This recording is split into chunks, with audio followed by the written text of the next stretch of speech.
Hello दोस्तों, नमस्कार। कैसे हैं आप? आई होप कि आप एकदम मस्त होंगे। तो दोस्तों, जैसा कि हमारे वीडियो का सिलसिला चल रहा है तो आगे भी चलता रहेगा। तो दोस्तों, कंटिन्यू करते हैं हम लास्ट टॉपिक को ही।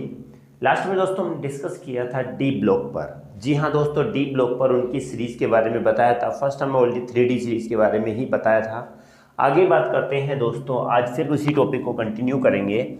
टॉपिक रहेगा दोस्तों 3D तो हमारा हो गया था ऑलरेडी, 3D हो गया था। आज हम बात करेंगे 4D के एलिमेंट की, 5D के एलिमेंट की और 6D के एलिमेंट के बारे में। इनमें कौन कौन से एलिमेंट्स होते हैं और ये कहाँ से कहाँ तक होते हैं। तो दोस्तों, इसी चीज़ पर आज हम डिस्कस करने वाले हैं। तो वीडियो को बिना स्किप के वीडियो को लास्ट तक जरूर देखिएगा। उम्मीद है कि आप लोगों को ये टॉपिक क्लियर हो जाएगा। और दोस्तों, आज मैं यहाँ पर बहुत ही इंपॉर्टेंट चीज़ें डिस्कस करने वाला हूँ 3D सीरीज़ को लेकर। 3D सीरीज़ बहुत ही ज़्यादा इंपॉर्टेंट है। मैक्सिमम 11 12 दोनों में मैक्सिमम क्वेश्चंस 3D से ही पूछे जाते हैं, क्योंकि ये क्वेश्चंस, ये सीरीज़ बहुत ही ज़्यादा इंपॉर्टेंट है डी ब्लॉक्स एलिमेंट के अंदर। तो देखें, 3D के बारे में तो हमने ऑलरेडी डिस्कस कर दिया था। लिख देता हूं दोस्तों फिर से।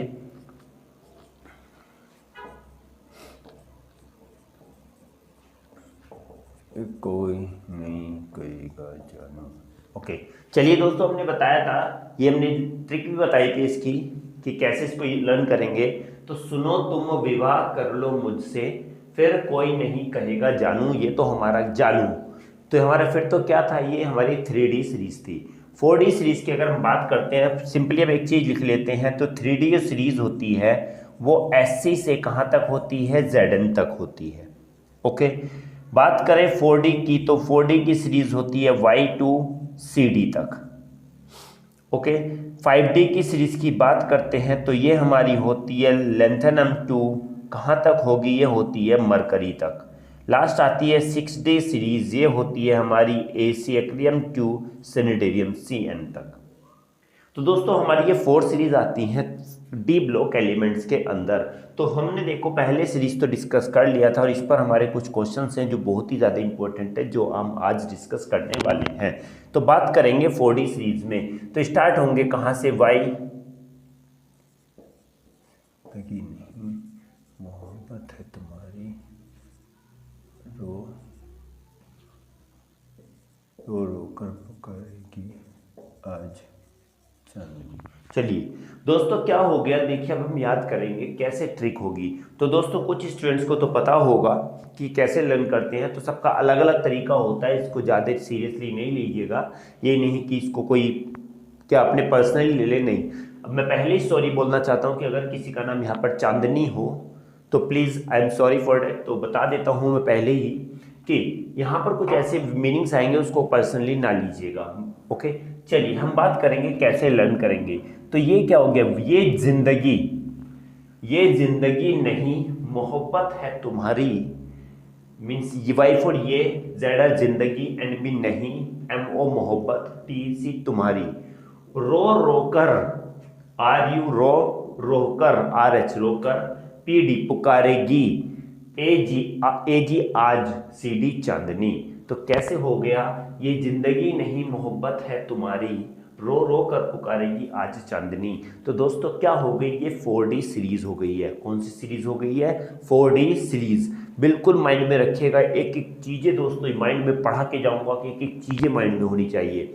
चैलेंज करता हूं दोस्तों, मैं ओपन चैलेंज के साथ पढ़ाता हूं कि एक एक एलिमेंट याद हो जाएगा अगर सीरियसली आप इसको पढ़ेंगे तो। चलिए दोस्तों, 5D के बारे में बात करते हैं। 5D कहाँ से है, ला से है। तो इसमें LA लेंथेनम से है। सॉरी, ये प्रॉब्लम कर रहा है शायद। LA लेंथेनम, ला हफ्ता वना रे उसाई, इधर पिटाई और होगी। चलिए दोस्तों, ये एलिमेंट्स कौन से हो गए, ये एलिमेंट्स LA से लेके कहाँ तक है, HG तक है। देखेंगे यहाँ भी 10 एलिमेंट्स ही हैं। तो अब इसको कैसे लर्न करेंगे, तो इसका होगा ला हफ्ता वे, ला हफ्ता, ला हफ्ता, ला हफ्ता, वरना रे, उधर इधर पिटाई और होगी। क्या होगा, ला हफ्ता वरना रे उधर इधर पिटाई और होगी। तो ये दोस्तों कौन सी सीरीज हो गई, 5D सीरीज हो गई। यहाँ पर भी आप लोगों को 10 एलिमेंट्स ही मिलेंगे, समझ के चलिएगा। बहुत बात वही है, यहाँ पर सब में क्या होगा, 3D1 3D2 3D3 4 5 6 7 8 9 10। तो 3D10 में हमने कहा लास्ट में जो भी एलिमेंट आएंगे इनका आउटर मोस्ट शेल पूरा d ऑर्बिटल पूरा भरा होगा, और d में कितने इलेक्ट्रॉन होंगे, 10 इलेक्ट्रॉन्स होंगे। ओके, बात कर लेते हैं 6D की। तो 6D कहाँ से है, AC से है। अशरफ दुबे संग भागा BH, अशरफ दुबे DB दुबे संग SG भागा BH, भागा हसमत दोस्त DS, हसमत दोस्त पिटेगा, सॉरी रोएगा कौन, नोट रोएगा कौन, CN। तो दोस्तों कहां से, AC से CN तक है। तो क्या है बताइए फिर से, क्या अशरफ दुबे संग भागा हंस मत दोस्त रोएगा कौन। तो यहां पर भी क्या होगा, डी ब्लॉक में कितने एलिमेंट्स होंगे, लास्ट में 10 एलिमेंट्स ही होंगे, ठीक है। इसी वजह से ये कहते हैं कि Zn CD HG and CN को क्या नहीं माना जाता, इनको ट्रांजिशन एलिमेंट नहीं माना जाता है, ट्रांजिशन एलिमेंट नहीं माना जाता है।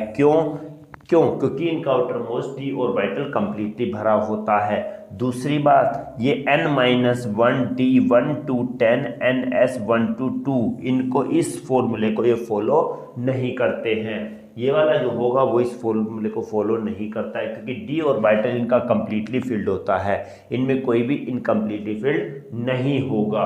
तो ये बोलेंगे कि इनको ट्रांजिशन नहीं कहा जाता है, क्योंकि इनका d ऑर्बिटल कंप्लीटली फिल्ड होता है और इसमें कितने इलेक्ट्रॉन होते हैं, 10 इलेक्ट्रॉन्स होते हैं। ओके ना दोस्तों, समझ में आ गया होगा। फिर से बता देता हूँ लर्न करने की ट्रिक।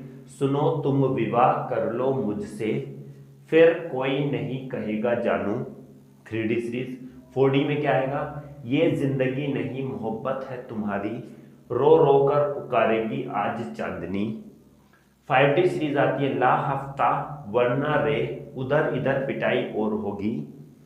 लास्ट आती है, अशरफ दुबे संग भागा हसमत दोस्त रोएगा कौन। ओके, तो दोस्तों हमारी ये क्या आ जाती हैं, चारों सीरीज आ जाती हैं, जिसमें क्या 3D 4D 5D और 6D आ जाएंगी। ओके दोस्तों, अभी हमने कहा था 3D सीरीज के बारे में हम डिस्कस करेंगे, क्योंकि 3D सीरीज बहुत ही ज़्यादा इंपॉर्टेंट होती है। जल्दी है दोस्तों, अगर आप स्क्रीनशॉट लेना चाहो तो ले सकते हो, नहीं तो आप लोगों को पीरियोडिक टेबल में मिल जाएगी, बस आपको ट्रिक लिखनी पड़ेगी। ओके हाँ, अगर ट्रिक लिखना है तो बताइए, मैं लिख देता हूँ, ठीक है। चलिए मैं लिख ही देता हूँ ट्रिक। ओके, 3D सीरीज की क्या है, 3D सीरीज की ट्रिक क्या होगी, सुनो तुम विवाह कर लो मुझसे,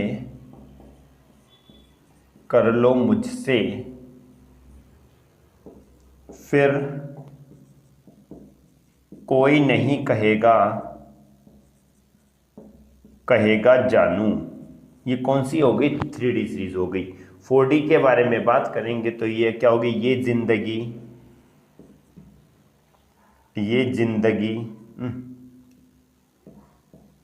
ये जिंदगी नहीं मोहब्बत है तुम्हारी,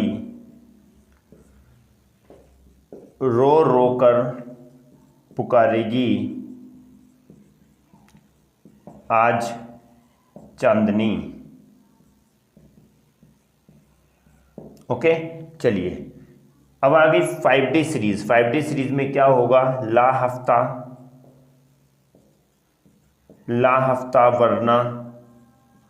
वरना रे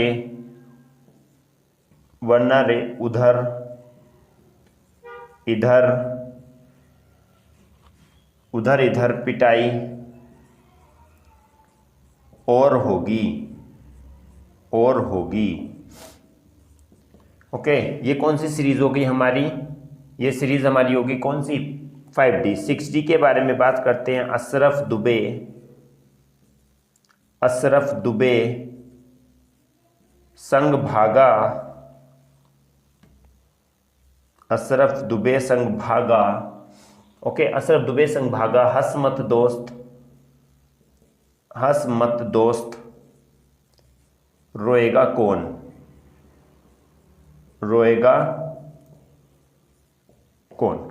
दोस्तों यहाँ से स्क्रीनशॉट ले सकते हैं क्योंकि 3D 4D 5D सीरीज के हमने सब लिख दिया है यहाँ पर ट्रिक लर्न करने का, तो बहुत इजी है, समझ के चलिएगा, इतना टफ नहीं है।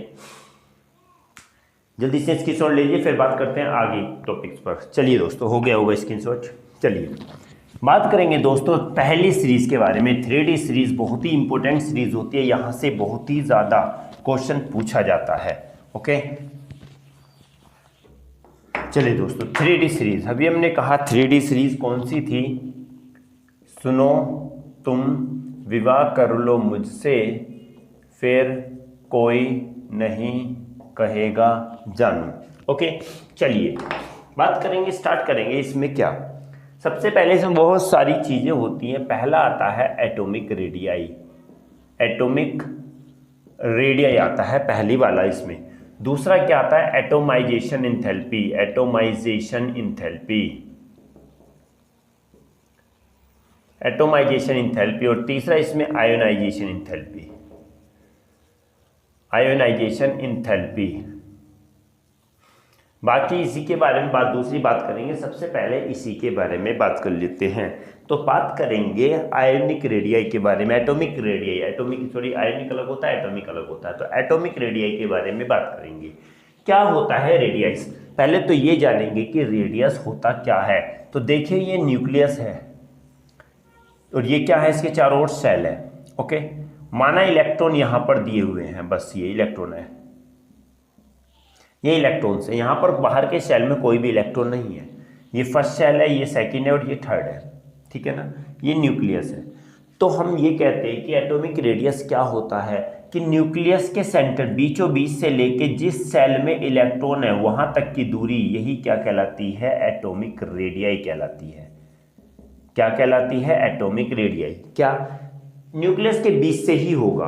अगर इलेक्ट्रॉन माना कि ये हो गया, देखिए अब ये हो गया 1 2 3 और 4 इलेक्ट्रॉन यहाँ पर दिया हुआ है, तो 1 2 3 4 है सेल इलेक्ट्रॉन यहाँ। तो न्यूक्लियस के सेंटर से जिस सेल में इलेक्ट्रॉन होंगे वहां तक की दूरी क्या कहलाती है, एटॉमिक रेडियाई कहलाएगी। क्या कहलाएगी, एटॉमिक रेडियाई। समझ के चलिएगा, क्लियर हुआ। ये चीजें ये हम देखेंगे कि इस पर क्या वेरिएशन है। इसमें बहुत ज्यादा एटॉमिक रेडियाई में वेरिएशन पाया जाता है। कभी एटॉमिक रेडियाई घटता है, कभी बढ़ता है, कभी कांस्टेंट रहता है। देखेंगे क्यों, ऐसा क्यों होता है।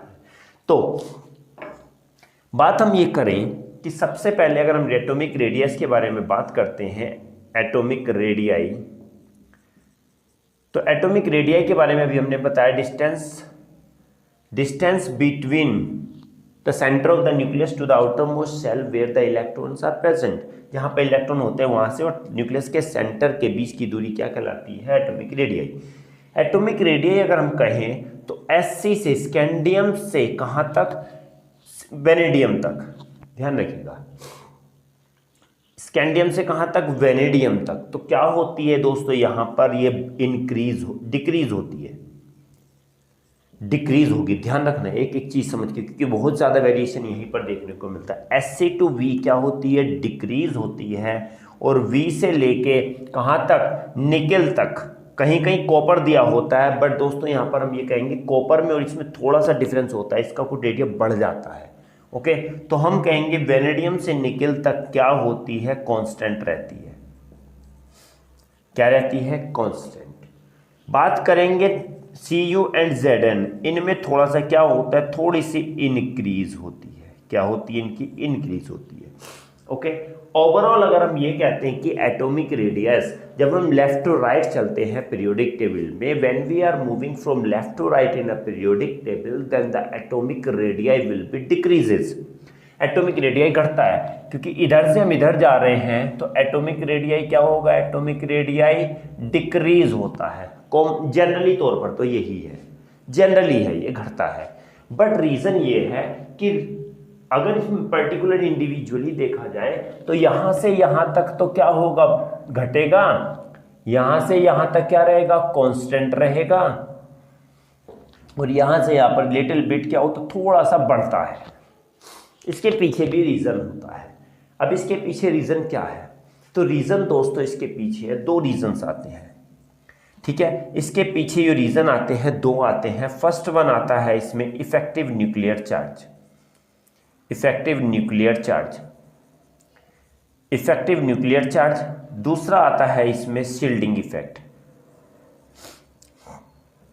शील्डिंग इफेक्ट, जो कि तुम लोगों ने 11th क्लास में पढ़ा है। 11th में नहीं पढ़ा तो दोस्तों आप लोग पढ़ोगे, ओके, पढ़ोगे आप, इसको समझ के चलेगा। इफेक्टिव न्यूक्लियर चार्ज वो होता है क्या, न्यूक्लियस जो फोर्स लगाता है 3 इलेक्ट्रॉन पर इन इलेक्ट्रॉन में, क्योंकि न्यूक्लियस पर चार्ज जो होता है वो पॉजिटिव होता है, इन इलेक्ट्रॉन पर निगेटिव होता है, ओके, निगेटिव होता है।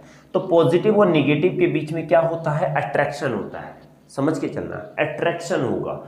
जब यहाँ पर अट्रैक्शन होगा तो क्या करेंगे, ये अपनी ओर खींचेंगे। तो जो फोर्स खींचता है, एक फोर्स होता है जो इनको खींचता है, न्यूक्लियस के अंदर एक ऐसा फोर्स होता है जो इन इलेक्ट्रॉनों को अपनी ओर खींचता है, attract this electron toward it. So this is force known, this attractive force known as the nuclear force, effective nuclear force. क्या कहलाता है, इफेक्टिव न्यूक्लियर फोर्स। तो दो रीजन है, पहला तो होता है इफेक्टिव न्यूक्लियर और दूसरा होता है शील्डिंग इफेक्ट। शील्डिंग इफेक्ट में क्या होता है कि आउटर मोस्ट सेल में अगर माना क्या होते हैं, ये इलेक्ट्रॉन्स होते हैं, सब इलेक्ट्रॉन्स हैं। अब क्या करेंगे, इलेक्ट्रॉन पे निगेटिव, इन पे निगेटिव, तो दोनों में क्या होता है, यहां पर तो रिपल्सन होता है। क्या होता है, रिपल्सन। पॉजिटिव और निगेटिव इनके बीच में क्या होगा, अट्रैक्शन होगा। जब अट्रैक्शन होगा या रिपल्सन होगा तो ये इलेक्ट्रॉनों को क्या कर देते हैं, दूर भेज देते हैं, बाहर वाले इलेक्ट्रॉनों को दूर भेजेंगे, और ये अंदर वाले इलेक्ट्रॉन अंदर से क्या हो जाते हैं, न्यूक्लियस से शील्डेड हो जाते हैं, शील्डेड हो जाएंगे और ये इलेक्ट्रॉन को रिपोल करेंगे। तो ये इफेक्ट क्या कहलाता है, शील्डिंग इफेक्ट कहलाता है। तो दो रीजन ही इसके लिए रेस्पॉन्सिबल है। पहली कंडीशन क्या आएगी, पहली कंडीशन हम ये बोलते हैं, देखो थोड़ा रफ कर देते हैं, यहाँ पे इसका कोई यूज ही नहीं हो रहा है। तभी बोलता हूं दोस्तों वीडियो को स्किप ना कीजिएगा और बीच से बिल्कुल भी ना देखिए, बीच से देखोगे तो कुछ समझ में नहीं आएगा, ओके। चलिए, पहले केस में हमने कहा ये केस फर्स्ट है, ये केस सेकंड है और ये केस थर्ड है। जैसे बढ़ रहे हैं तो एटॉमिक नंबर धीरे धीरे बढ़ता है। When we are moving from left to right the atomic number will be increases. Atomic number इधर से इधर जाने पर एटॉमिक नंबर बढ़ेगा, और जब एटॉमिक नंबर बढ़ेगा, देख के चले गए कि एटॉमिक नंबर बढ़ता है तो प्रोटॉन भी क्या होते हैं, बढ़ते हैं, डेफिनेटली हाँ। प्रोटॉन बढ़ेंगे और प्रोटॉन कहाँ होते हैं, न्यूक्लियस में।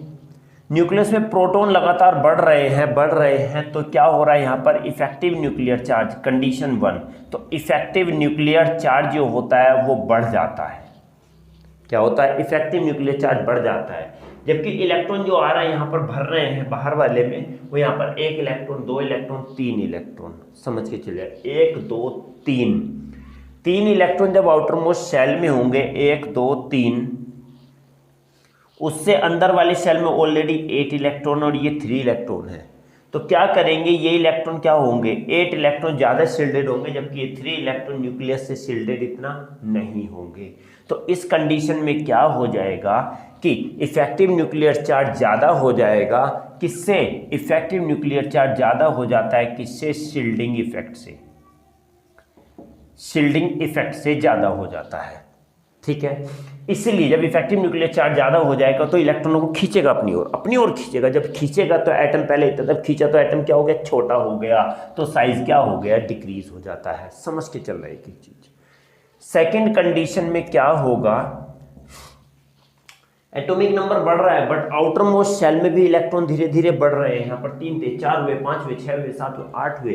जब ऐसी कंडीशन आ जाएगी तो इलेक्ट्रॉन भी बढ़ने लगे, इफेक्टिव न्यूक्लियर चार्ज भी बढ़ने लगा, तो ऐसी कंडीशन आएगी कि इलेक्ट्रॉन आपस में क्या करने लगेंगे, रिपल्सन करने लगेंगे। न्यूक्लियस और जो इलेक्ट्रॉन होंगे, शील्डिंग वाले, शील्डेड इलेक्ट्रॉन जो होंगे, लिखेंगे शील्डेड इलेक्ट्रॉन जो होंगे, लिख देता हूँ SHIELDED। शील्डेड इलेक्ट्रॉन जो होंगे वो क्या करेंगे, अट्रैक्शन चलता रहेगा। बस ये दोनों क्या रहेगा, इनका अट्रैक्शन इनका रिपल्सन दोनों क्या रहेगा, बराबर रहेगा। ना वो उसको अट्रैक्ट कर पाएंगे ना उसको वो रिपेल कर पाएंगे। ध्यान रखना अच्छे से, हमने कहा गया इलेक्ट्रॉन आपस में रिपल्सन चलने लगा क्योंकि इलेक्ट्रॉन बढ़ रहे हैं, इधर की ओर जा रहे हैं, तो प्रोटॉन भी बढ़ रहे हैं, इलेक्ट्रॉन भी बढ़ रहे हैं।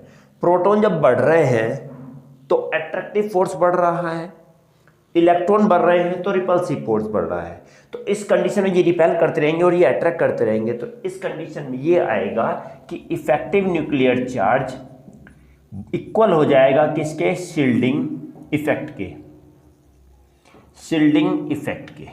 समझ आया क्या होगा दोस्तों, इफेक्टिव न्यूक्लियर चार्ज इक्वल हो जाएगा किसके, शील्डिंग इफेक्ट के। सेकंड, थर्ड बात आती है, अब देखिए धीरे धीरे इलेक्ट्रॉन तो पूरे हो गए, इनके पूरे भर गए, यहाँ तक पूरे इलेक्ट्रॉन यहाँ तक भर चुके हैं, इलेक्ट्रॉन भर चुके हैं। अब उनमें क्या हो गया है, इफेक्टिव पूरे भर गए। और जब पूरे इलेक्ट्रॉन 10 हो जाते हैं तो हमने कहा था डी ऑर्बिटल में 10 इलेक्ट्रॉन हो जाएंगे तो वहाँ पर एक शील्डिंग बन जाएगी, बोला था ना, जब कंप्लीट हो जाते हैं तो एक शील्डिंग बन जाती है। तो इस कंडीशन में क्या होगा कि डी ऑर्बिटल कंप्लीट हो जाएगा और यहाँ पर इलेक्ट्रॉन शील्डेड हो जाएंगे। जब शील्डेड हो जाएंगे तो न्यूक्लियर फोर्स ऑफ अट्रैक्शन यहाँ पर कम होने लगेगा। ध्यान रखना, इफेक्टिव न्यूक्लियर चार्ज जो हो जाएगा, इफेक्टिव न्यूक्लियर चार्ज वो कम हो जाएगा किससे, शील्डिंग इफेक्ट से।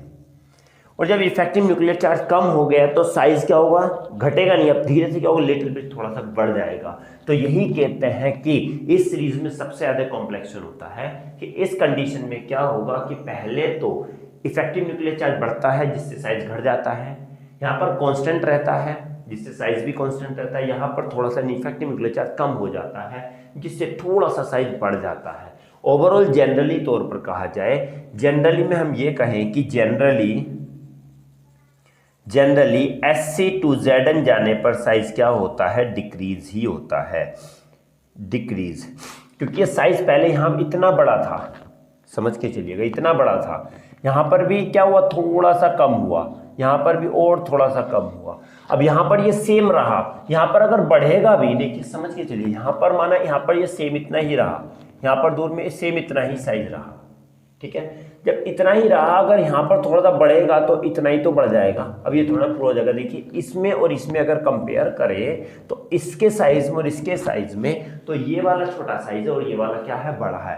तो इसी वजह से जनरली तौर पर ये बोलते हैं कि लेफ्ट टू राइट जाने पर साइज हमेशा क्या होता है, डिक्रीज होता है। इसमें अगर वेरिएशन देखने को मिले, वेरिएशन अगर आता है क्वेश्चन कि explain the variation in atomic size in 3D series, 3D series में एटॉमिक साइज के या एटॉमिक रेडियाई के वेरिएशंस को एक्सप्लेन करो, तो ये वाला रीजन इस तरीके से हम इसको एक्सप्लेन कर सकते हैं। आई होप कि दोस्तों आपको क्लियर हो गया होगा। दोस्तों स्किल से ले लीजिएगा।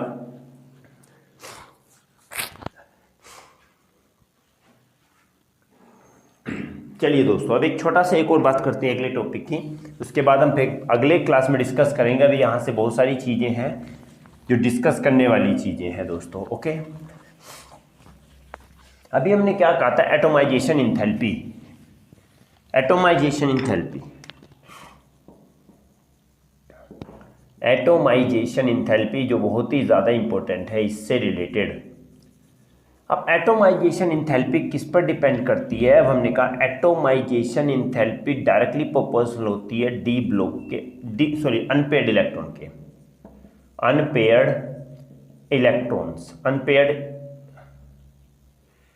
Unpaired electron in D orbital. किस पे हो जी कीजिए, किसके डायरेक्टली प्रोपोर्शनल होता है, atomisation in the unpaired electron in the D orbital.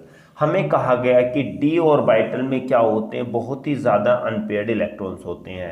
देखिए माना 5 अनपेयर्ड इलेक्ट्रॉन होंगे, इफ़ अनपेयर्ड इलेक्ट्रॉन 5 होंगे तो कहेंगे नंबर ऑफ अनपेयर्ड इलेक्ट्रॉन अगर बढ़ेंगे, नंबर ऑफ अनपेयर्ड इलेक्ट्रॉन बढ़ते हैं तो यहाँ पर inter atomic particle, inter atomic interaction भी क्या होता है दोस्तों, यहाँ पर इंक्रीज होगा। अलग अलग तरीके से यहाँ पर आके क्या करेंगे, बॉन्डिंग बनाएंगे, बॉन्डिंग करेंगे, पेयरिंग करेंगे, अलग अलग एलिमेंट्स आके यहाँ पर अटैक करेंगे और क्या होगा, इंटर एटॉमिक इंटरेक्शन बढ़ जाएगा। जब इंटर एटॉमिक इंटरेक्शन बढ़ जाएगा तो स्ट्रॉन्ग बॉन्डिंग बनेंगी, क्या होंगी, स्ट्रॉन्ग बॉन्डिंग डेवलप्ड होंगी, स्ट्रॉन्ग बॉन्डिंग डेवलप्ड होंगी। समझ के चलिएगा, जब बॉन्ड स्ट्रॉन्ग हो गए, माना 2 एटम है, ये दोनों आपस से जुड़े हुए हैं, बॉन्डिंग मजबूत है, तो इसके लिए काफी अमाउंट में इन बॉन्ड को माना कोई भी क्या मैटर है, कोई भी हमने कहा क्या एटम जुड़े हुए हैं, मॉलिक्यूल है, मान लिया मॉलिक्यूल है, ये दो एटम है, एटम ए एंड बी।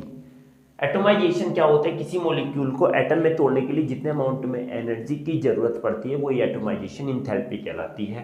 तो मॉलिक्यूल में क्या है, 2 एटम जुड़े हुए हैं। अब 2 एटम के बीच क्या है, इन पे अनपेड इलेक्ट्रॉन थे, क्या है, स्ट्रॉन्ग इंटर एटॉमिक इंट्रैक्शन होगा। स्ट्रॉन्ग इंटर एटॉमिक इंट्रैक्शन होगा तो स्ट्रॉन्ग बॉन्डिंग डेवलप्ड हो जाएगी। जब स्ट्रॉन्ग बॉन्डिंग रहेगी तो उसके लिए ज़्यादा अमाउंट में क्या चाहिए, एनर्जी चाहिए, इंथैल्पी चाहिए तोड़ने के लिए। तो ये क्या हो जाएगी, इसी वजह से क्या होगा कि यहाँ पर it needed a large amount of energy, it needed a large amount of energy, then due to this atomization enthalpy increase, atomization is maximum। इसी वजह से यहाँ पर क्या होती है, कहते हैं एटोमाइजेशन इंथैल्पी होती है डी ब्लॉक एलिमेंट की, वो कैसी होती है, मैक्सिमम या हाईएस्ट होती है। क्यों, क्योंकि किसकी वजह से, अनपेयर्ड इलेक्ट्रॉन होने की वजह से। अनपेयर्ड इलेक्ट्रॉन्स होंगे तो इंटर एटॉमिक इंट्रैक्शन बढ़ेगा। इंटर एटॉमिक इंट्रैक्शन अगर बढ़ेगा तो क्या बोलेंगे, स्ट्रॉन्ग बॉन्डिंग डेवलप्ड होगी। तो हम ये बोल सकते हैं नंबर ऑफ अनपेयर्ड इलेक्ट्रॉन, एक लाइन में हम ये लिख देते हैं, एक ही फॉर्मूला लिख लीजिएगा, number of unpaired electron directly proportional to the interatomic interaction directly proportional to the strong bonding and directly proportional to atomization enthalpy। ये सब डायरेक्टली प्रोपोर्शनल होते हैं। नंबर ऑफ इलेक्ट्रॉन बढ़ेंगे तो ये भी बढ़ेगा, ये होगा तो इंटर एटॉमिक इंट्रैक्शन ज़्यादा होगा, इंटर एटॉमिक इंट्रैक्शन ज़्यादा होगा तो बॉन्डिंग ज़्यादा होगी, बॉन्डिंग ज़्यादा होने के पीछे रीज़न क्या होगा, नंबर ऑफ अनपेयर्ड इलेक्ट्रॉन का। आई होप कि ये भी समझ में आ गया होगा। चाहो तो दोस्तों आप स्क्रीनशॉट ले सकते हो, बिल्कुल एक एक चीज़ है दोस्तों, एक एक चीज़ समझ के चलना है, बिल्कुल इजी कॉन्सेप्ट है। अगर दोस्तों समझ में आता है तो प्लीज़ सब्सक्राइब जरूर करिएगा और ज़्यादा से ज़्यादा इस वीडियो को शेयर कीजिएगा। और जो नए हैं हमारे चैनल पर प्लीज़ सब्सक्राइब जरूर कीजिएगा, क्योंकि आप लोगों को यहाँ से बहुत कुछ मिलने वाला है। दोस्तों बात करते हैं अब एक और लास्ट वाला यहाँ का टॉपिक था जो इम्पोर्टेंट है, आयोनाइजेशन इंथैल्पी।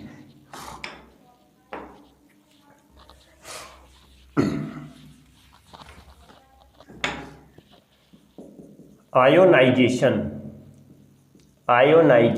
इंथैल्पी